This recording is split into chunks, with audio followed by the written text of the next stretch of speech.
तो राजगुरु ने मेरे को व्हाट्सएप कॉल करके ये बोला कि भाई या तो पैसे दे दे, नहीं तो 1 लाख के 3 लाख भी देने पड़ेंगे जब डिम्पल जिम में आके कपड़े फाड़े।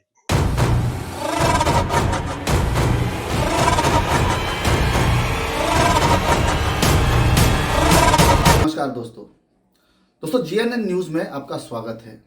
आज आपको हम बता दें कि एक समस्या बहुत बड़ी है और उसे हम बताने जा रहे हैं आपको। एक चैनल है ब्रेकिंग न्यूज़ दिल्ली एनसीआर। आपको बता दें कि उसने अभी कुछ युवाओं के खिलाफ एक न्यूज़ चलाई थी, जिस न्यूज़ के कुछ भाग हमने लेकर आपको दर्शाया था कि पत्रकार किस प्रकार से दूसरों के ऊपर आरोप प्रत्यारोप लगाने में लगे होते हैं, जिन्हें कोई काम नहीं होता, ना ही समाज से ना ही देश से। और आपको बता दें कि हम जब आए इस फील्ड में तो क्रांति की भावना लेकर आए, देश के हित में मनोबल लेकर आए और हमने कोशिश की कि समाज को हम अपनी तरफ से कुछ दे सकें।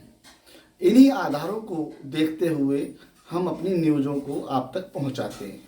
आपको बता दें कि उन्होंने कॉपीराइट लगाकर हमारे चैनल पर स्ट्राइक दे दिया है। ठीक है, हम उनके इस स्ट्राइक को कबूल करते हैं। इसका मतलब ये तो नहीं कि हम सच्चाई को दबने देंगे। इस सच्चाई को फिर भी हम आप तक ज़रूर पहुंचाएंगे और बता दें आपको कि सच्चाई निकालना बड़ा मुश्किल होता है, लेकिन नामुमकिन नहीं होता। और इस सच्चाई को हम आप तक ज़रूर दिखाएंगे।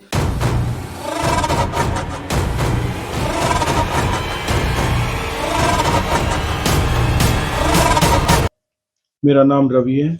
ये सबसे पहले तो मैं अपनी जनता से जो भी हमने उस दिन आक्रोश में आके जो गाली गलौज किया उसके लिए क्षमा चाहता हूँ। लेकिन मेरे को इतना मजबूर कर दिया गया कि मैं इतना आक्रोश में आ गया कि तंग आके मेरे को मतलब गाली गलौज पे आना पड़ा।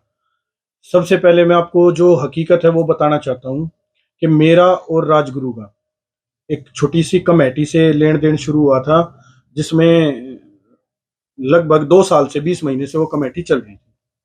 लेकिन कमेटी एक पर्ची सिस्टम के हिसाब से चल रही थी, तो उसमें उसका जो नंबर नहीं आया, उसका किस्मत के ने साथ नहीं दिया, तो वो पिछले 10 महीने से मेरे को टॉर्चर कर रहा था कि मेरे साथ गलत कर रहे हो, मेरा नंबर नहीं आ रहा, ये नहीं आ रहा। तो उस चक्कर में उसने मेरे को 2-3 बार ऐसे थ्रेट भी किया था कि भाई मैं ये कर दूंगा, मैं मीडिया वाला हूँ, फलाना हूँ।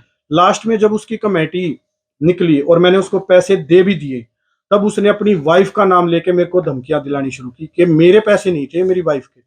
उसकी वाइफ ने भी मेरे को ये बोला कि ये मेरे को मेरे पति से कोई मतलब नहीं है, मैंने आपको पैसे दिए थे तो मुझे मिलने चाहिए। इस बात पे जब मैंने मना किया तो राजगुरु ने मेरे को व्हाट्सएप कॉल करके ये बोला कि भाई या तो पैसे दे दे, नहीं तो 1 लाख के 3 लाख भी देने पड़ेंगे जब डिम्पल जिम में आके कपड़े फाड़े।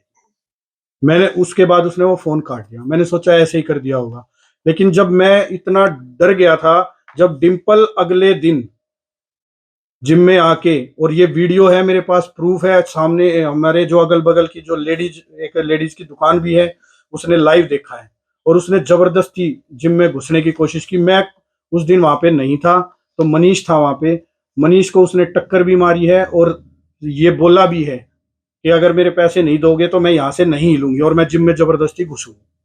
उस पे मनीष ने हाथ जोड़ भी लिए थे और ये बोला था कि भाई आप अगर आपको लगता है आपके साथ कुछ गलत हुआ है, आप 100 नंबर पे कॉल करो और पुलिस बुला लो, आप पुलिस के साथ अंदर आ सकते हैं, नहीं तो हम आपको अंदर नहीं घुसने देंगे। इसके बाद उसने रात को फिर मेरे को फोन कराए, 2-3 बदमाशों के फोन कराए व्हाट्सएप कॉल से, पता नहीं कहाँ से, यूपी से कहाँ से बता रहे थे, और मेरे को ये धमकी भी दी, मैं मीडिया में काम कर चुका हूँ, मैं मीडिया वाला बंदा हूँ, अगर तुमने इसके पैसे नहीं दिए तो सबको थाने में ले जाऊंगा, सबके सामने नंगा कर दूंगा, ये कर दूंगा। हमने इस चीज को इतना नहीं सोचा था कि एक आज छोटी सी चीज के लिए हमें इतना बदनाम कर दिया जाएगा। और सबसे पहले मैं एक चीज आपके चैनल के माध्यम से ये कहना चाहता हूँ कि क्या लड़के ही गलत होते हैं? क्या हमने जो यह जो सरकार ने मतलब महिलाओं को इतने कानून दिए हैं उनकी सुरक्षा के लिए, उसका इस तरीके से गलत फायदा उठाया जाएगा कि कल के दिन एक लड़का किसी के घर पे जाते भी ये डरे कोई कि वहां तो महिला बैठी है, हम नहीं जाएंगे, कभी पता नहीं क्या करें।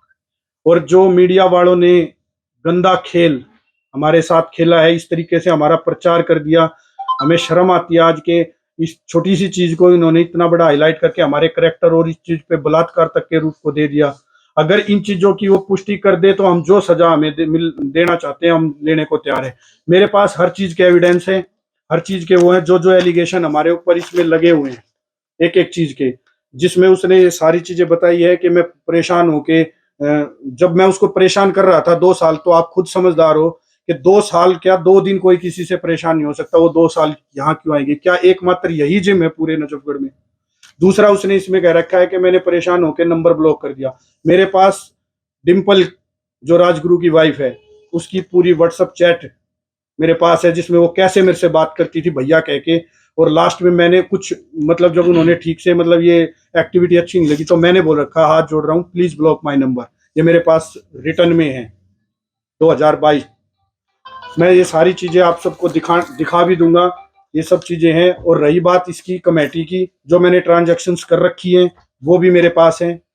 ये ट्रांजैक्शन का क्या मामला था, इसके बारे में बताएं आप। ट्रांजैक्शन का राजगुरु ने मेरे से 69,000 रुपए लिए थे, 54,000 इनकी रुपए कमेटी एक। पूरी थी कितने की वो उस शुरू से इनके बताएं। 2 शेयर थे 1-1 लाख रुपए के, जो एक शेयर तो मैं पहले ही 18वें महीने में दे चुका था इनको। एक ये लास्ट वाला था जिसमें राजगुरु ने मेरे को ये बोला था कि भाई मेरे को ये पैसे की जरूरत है, हम 3 साल से साथ में बैठते हैं तो हमने मतलब व्यवहार इंसान का लेना देना चलता है।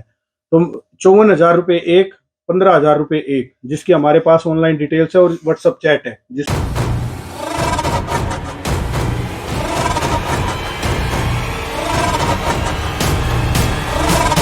देखिए ओमपाल जी, आप कई सालों से नजफगढ़ को देख रहे हैं, यहाँ के क्राइम को देख रहे हैं।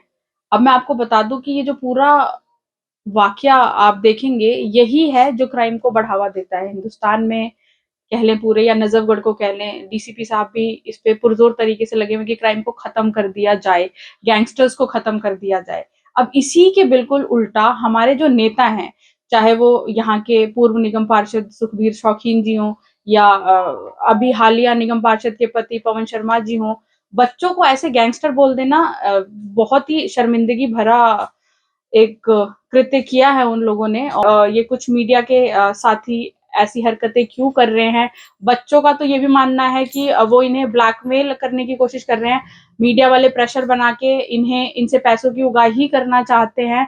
अब भगवान जाने इसमें कितनी सच्चाई है, ये जांच की एक बात है। और हम डीसीपी साहब से रिक्वेस्ट करेंगे कि इस पे जांच बिठाई जाए कि उस महिला का इतनी पुरजोर तरीके से इतने मीडिया वालों ने समर्थन क्यों किया, बिना इन बच्चों की बात किए ऐसी वीडियो क्यों चलाई।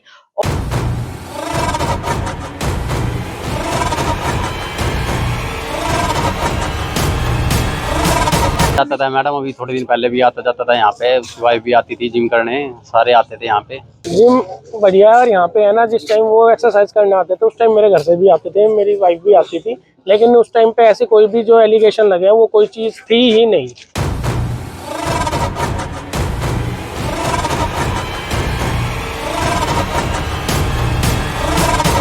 तो इस समय क्षेत्र में है हम दीनपुर क्षेत्र में, और आपको बता दें कि यहाँ पर बहुत सारी महिलाएं खड़ी हुई हैं। इनसे हम बात करते हैं इस जिम को लेकर, और यहाँ के पार्षद और पूर्व पार्षद के बारे में बात करेंगे इनसे कि क्या कहते हैं इनके बारे में, और साथ ही ये जिम से क्या परेशानियां होती हैं इनको या क्या लाभ महसूस होते हैं। हमें काफ़ी बेनिफिट मिल रहा है इस जिम से और हमें कोई परेशानी नहीं होती। इनके ओनर बहुत अच्छे हैं और यहाँ पे बहुत सारी लेडीज़ें जिम करती हैं, कम से कम 50-100 के आसपास। किसी को कोई प्रॉब्लम नहीं होती। 3 साल हो गए जी, यहाँ कोई परेशानी नहीं है। बच्चे आते हैं, सबका टाइम अपना अपना सबका है। जैसे भाई जो जॉब कर रहा है वो अपना टाइम से आ रहा है, जो जॉब से, कुछ ऐसे भी हैं जो जॉब करके आते हैं, जो सुबह भी जाते हैं। ऐसी हमें आज तक कोई परेशानी। अभी एक महिला की या एक देखो, उनका पर्सनल था, सिर्फ उनके पैसों से था। उसने एलिगेशन उसने दूसरे तरीके से लगाया है जिम पर, वो बहुत ही गलत किया है। ठीक है, हम इतने देखो छोटे बच्चे भी, आप देखो इनकी उम्र देखो, मामले को कहाँ तक आप जानते हैं, कहाँ तक समझते हैं उस मामले को? आप एक बात बताओ, जो आदमी 3 साल से यहाँ पे आ रही है, जा रही है, वो कंटिन्यू, ये नहीं कि हम कभी नहीं आए या कभी छोड़ दिया, यानी कंटिन्यू आ रहे हैं। तो आप ये बताओ, हम इस जिम के बारे में क्या नहीं जानते होंगे। जिम में आती हूँ और जिम करते कोई दिक्कत नहीं है। सर की तो बात अलग है, यहाँ का कोई बच्चा भी कुछ नहीं कहता है। निगम ऐसा एटमॉस्फेयर हो तो हस्बैंड लोग भेजेंगे। निगम फैमिली वाले कि ये लड़के गैंगस्टर हैं, गैंग कौन अरे है वो वो? मुझे बोले सबका पवन शर्मा जी से ये पूछिए कि यहाँ पे कितनी बार वो आए हैं और कितनी बार उन्होंने सर्वे किया है यहाँ पर आकर कि 1 साल से ज्यादा उनको बने हुए, हम कॉल कर करके थक चुके हैं उनको यहाँ बुलाने के लिए, लेकिन आज तक कभी पवन शर्मा ने आके ये नहीं देखा है कि गलियों में क्या हो रहा है और कॉलोनी में क्या हो रहा है। सुननी चाहिए ना, चाहे वो मीडिया हो चाहे वो कोई भी हो। अगर उस औरत ने आके, मैं आके बोल रही हूँ मेरे साथ इन भैया ने ये कर दिया, अब आप इस भैया को ऐसे गाली देने लग जाओगे बिना इन भैया से कुछ पूछे। तो आपको लगता है मीडिया कर्मियों ने गलत फैलाया है बात। कल इसके बच्चे भी वो वीडियो देखेंगे, इसकी फैमिली है, इसकी वाइफ देखेंगे, कोई और उन पर क्या गुजरा है बात बताओ। वो सुप्रीम कोर्ट खुद ही बन रहे हैं मीडिया वाले, उनको फैसला आने का इंतजार करो या फिर आकर उन पे न्यूज दिखाओ, ये बोलो कि ऐसे ऐसे लेडीज ने एलिगेशन लगाए हैं, लेकिन दूसरे पक्ष की अभी बात नहीं आई है। जो भी खबर हमारे पास आएगी आप तक पहुंचा देंगे। ये नहीं कि उन्होंने तो ये कर दिया, वो तो दरिंदे हो गए। ऐसे एलिगेशन अगर लेडीज लगाएंगी तो कल को तो फिर पिज्जा हट है, कहीं पिज्जा आ रहा है, कहीं ऑनलाइन से सामान लेके आ रहा है, ऐसे तो फिर कल को पेमेंट देनी नहीं है। जी मेरे साथ बदतमीजी कर रहा था, बात